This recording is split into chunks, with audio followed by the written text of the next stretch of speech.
আমাদের দেশে অনেক ট্যালেন্টেড বাচ্চারা আছে, তারা হয়তোবা সুযোগ পাচ্ছে না। লাক্স গ্র্যান্ড ফিনালে যখন আমি জিতি তখন আমাকে একটি মুকুট দেওয়া হলো। আজকে আমার সুযোগ হলো, আমি একজন ট্যালেন্টেড শিল্পীকে এভাবেই সম্মানটা দিতে পেরেছি।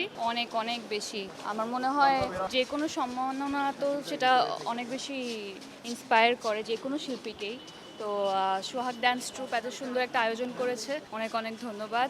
আর আমাকে এখানে আমন্ত্রণ জানিয়েছে, তার জন্য আমি অনেক হ্যাপি। আমাদের দেশে অনেক ট্যালেন্টেড বাচ্চারা আছে, তারা হয়তোবা সুযোগ পাচ্ছে না, কিন্তু সোহাগ ডান্স গ্রুপ এবং আরও অন্যান্য প্ল্যাটফর্মরা যখন এরকম ট্যালেন্টেড বাচ্চাদেরকে জায়গা করে দেয়, একটা প্ল্যাটফর্ম পায় তারা, এটা তাদের জন্য অনেক ইম্পর্ট্যান্ট। এবং সেই জায়গা থেকে সোহাগ ডান্স ট্রুপ অনেকটা এগিয়ে আছে। তারা সবসময় যে ধরনের পারফরমেন্স করে, যে ধরনের ক্লাসেস নেয়, সেটা আমি সবসময় দেখেছি খুব ভালো।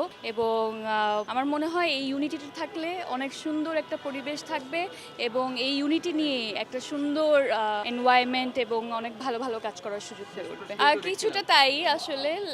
লাক্স গ্র্যান্ড ফিনালে যখন আমি জিতি তখন আমাকে একটি মুকুট দেওয়া হলো এবং এত বছর পর আজকে আমার সুযোগ হলো, আমি একজন ট্যালেন্টেড শিল্পীকে এভাবেই সম্মানটা দিতে পেরেছি। ওভারঅল পুরো আয়োজনটা আমার কাছে খুবই ভালো লেগেছে এবং অনেক ইউনিকও লেগেছে।